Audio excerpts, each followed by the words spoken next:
History Holes. Episode 8, Chữ Nôm, the Voice of Vietnam's Resistance, Part 1. Welcome back to History Holes. In our last episode, we stood alongside Trung Truc and Trung Nhi, the two sisters who rallied a nation and carved out a brief, brilliant moment of independence against the might of the Han Empire.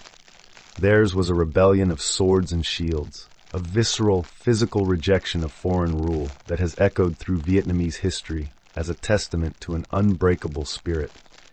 But after the Han general Ma Yuan crushed their nascent state, the age of the Lock Lords and the distinctive Dong Sung culture came to a definitive end. The imperial grip tightened, and for the next 9 centuries, the people here lived under a local form of imperial administration, the southernmost members of a succession of Chinese empires. Physical rebellion, for a time, was replaced by a simmering accommodation. But resistance doesn't always roar from the battlefield. Sometimes it whispers from the tip of a writing brush. This episode is about that quieter, but perhaps more profound form of defiance. It's about a rebellion not of armies, but of words. We are going to explore the story of Chữ Nôm, a unique writing system created by the Vietnamese for the Vietnamese. It was an extraordinary act of cultural self-determination, an insistence on speaking and writing in one's own voice, even when the world seemed determined to silence it.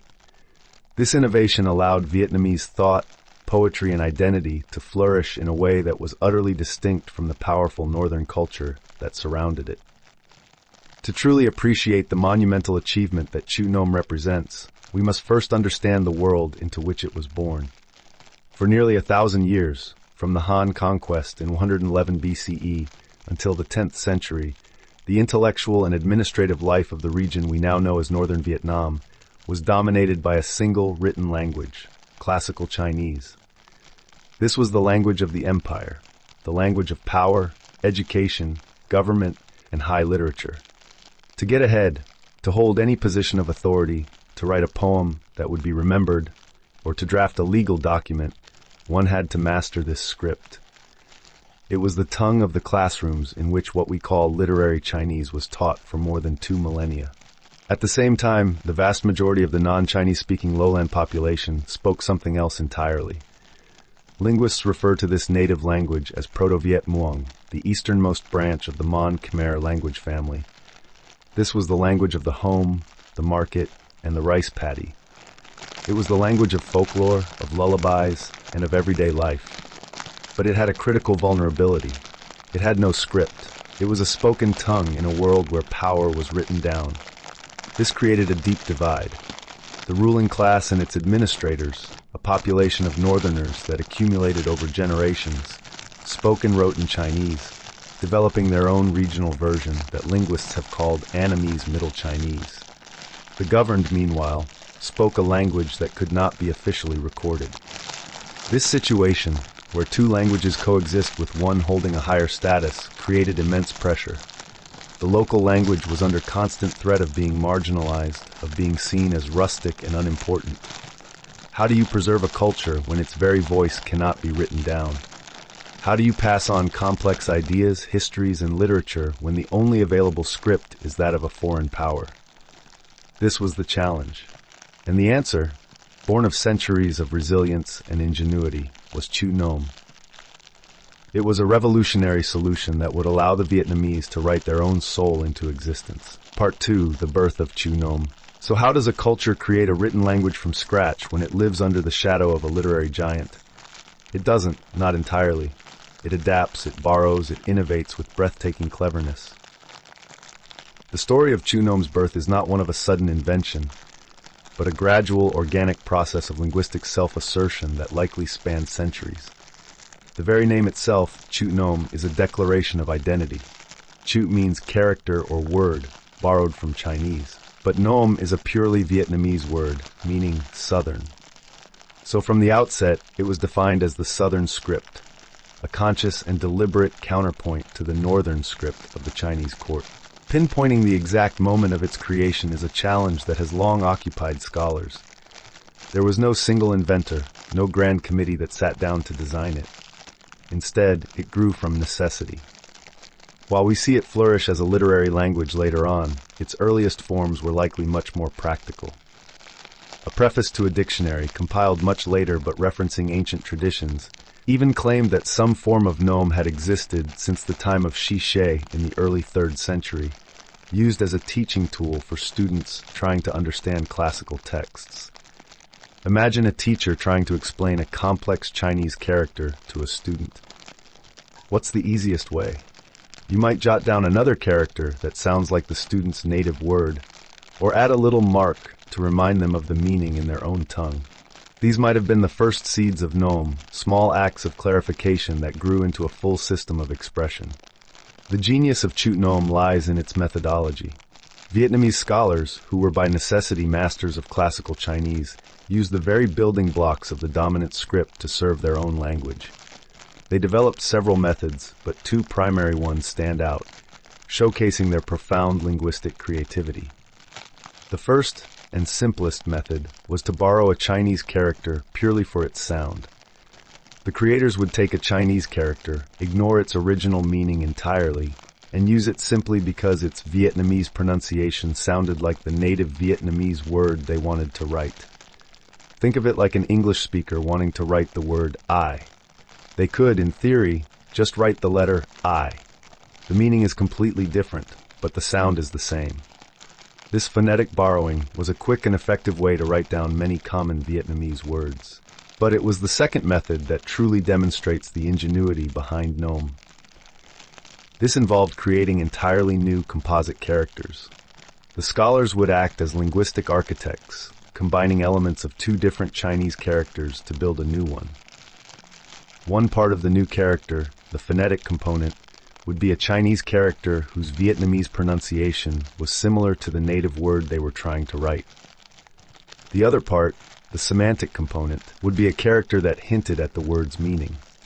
For example, to write the Vietnamese word for sky or heavens, troi, which had no direct Chinese equivalent, they combined the Chinese character for heaven, tin, to give the meaning, with the character for above, shan, which in Vietnamese had a pronunciation that hinted at the sound. The result was a brand new character that was uniquely Vietnamese, readable only by someone who understood both its Chinese components and its Vietnamese linguistic context. This was an incredible intellectual feat. It required not just fluency in 2 languages, but a deep, structural understanding of how to deconstruct and reconstruct a written script. Every new character was a small puzzle, a clever code that affirmed a separate Vietnamese reality. It was a system designed by the literate elite for the literate elite, a sophisticated tool for those who moved between the 2 linguistic worlds. It was, in its own way, a secret language hidden in plain sight, a testament to the fact that even under centuries of political domination, the Vietnamese mind remained vibrantly and defiantly its own. For centuries, Chữ Nôm evolved. It grew from a tool for jotting down names and local terms into a sophisticated medium capable of capturing the full range of human expression. And as it grew, so did the confidence of the Vietnamese people in their own culture. Then, in the mid-13th century, a pivotal moment arrived. For the first time that we have on record, Vietnamese poetry began to be written down in the vernacular script. This was more than just a literary development. It was a cultural watershed. The ability to compose and preserve poetry in the mother tongue, to capture the specific rhythms, nuances, and soul of the Vietnamese language, marked the true arrival of a vernacular literary tradition. The Southern speech was no longer just for notes and explanations. It was now the vehicle for art, for emotion, and for the enduring spirit of a people. This flowering of vernacular poetry, as we shall see, would reach its zenith under the great Trần Dynasty, a dynasty that would need every ounce of its unique cultural strength to face the greatest military threat the world had ever known. Part 3, Chữ Nôm as a tool of resistance. The creation of a new way to write is a technical achievement, a feat of linguistics. But the choice to use it, to elevate it, and to create art with it, that is a political act. The development and spread of Chữ Nôm was nothing less than a declaration of cultural independence.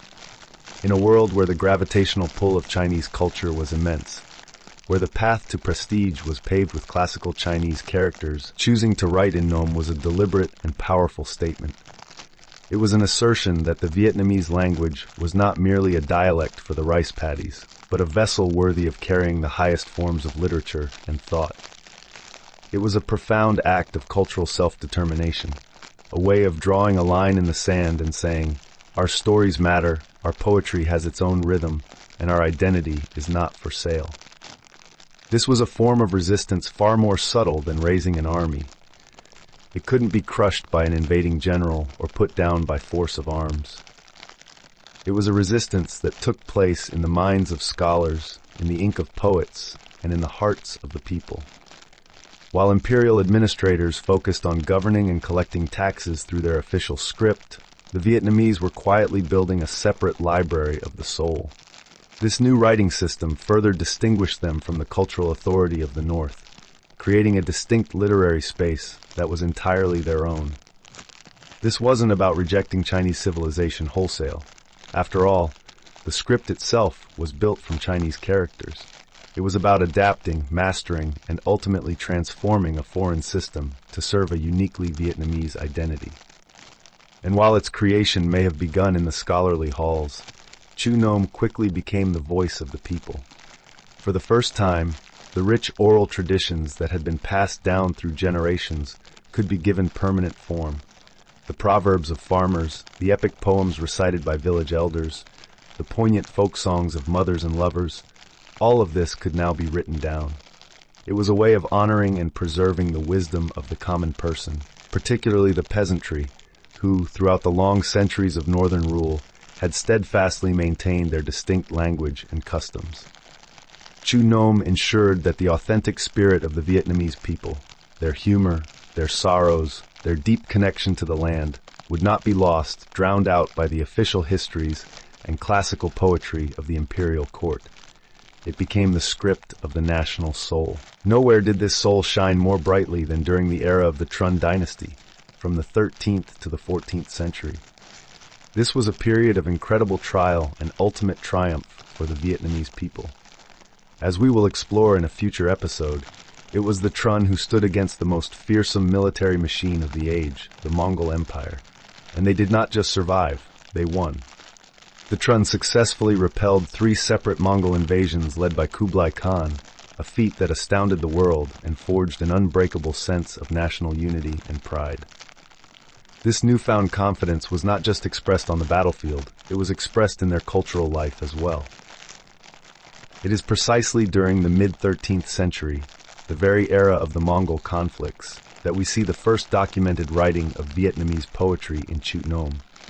This is no coincidence. The Trần rulers and the brilliant princes of the royal family were not just warriors. Many were also gifted poets, bilingual in both the classical Chinese of the court and the vernacular Vietnamese of their homeland. Imagine the scene. A general, perhaps Trang Quoc Tuan himself, having just masterminded a victory at the Bac Dang River, sitting down not only to compose a report in the formal language of the empire, but also a poem in the native tongue of his soldiers, expressing the true heart of their shared struggle and victory. By championing Chữ Nôm, the Trần court gave it the ultimate seal of approval. It was no longer just a clever tool of scholars, it was the language of heroes, the preferred script of a dynasty that had proven its right to stand as a sovereign power. During this golden age of independence and defiance, Chữ Nôm truly blossomed. It became a sophisticated and expressive literary language, used to create a rich body of work that celebrated the Vietnamese landscape, the people, and their indomitable spirit. The same dynasty that perfected the art of war against a foreign invader also perfected the art of expressing its own identity, creating a cultural fortress as powerful as any military rampart. The legacy of Chữ Nôm. The story of Chữ Nôm does not end with the fall of the Trần Dynasty. Its influence was so profound that it shaped the very course of Vietnamese literary and cultural history for the next 500 years. It stands as an enduring symbol of a people's refusal to be culturally erased, a testament to the idea that a nation's soul is intrinsically tied to its language. For centuries, Nôm was the primary vehicle for Vietnamese literature, a rich and complex script that carried the weight of a nation's identity. But its greatest legacy, perhaps, was paving the way for what would come next. By firmly establishing the principle that the Vietnamese language was worthy of its own written form, Chữ Nôm laid the intellectual and cultural foundation for the eventual adoption of Quốc ngữ, the Romanized alphabet that Vietnam uses today. When Jesuit missionaries arrived in the 17th century and began to transcribe Vietnamese sounds using the letters of their own alphabet, they were not introducing a radical new idea. Rather, they were providing a new and ultimately more accessible tool to a people who had already spent centuries committed to the project of writing their own tongue. Beyond its role as a cultural foundation, the body of literature created in Chữ Nôm provides us with an invaluable and irreplaceable window into the Vietnamese past. For centuries, the official histories of the royal court were written in classical Chinese.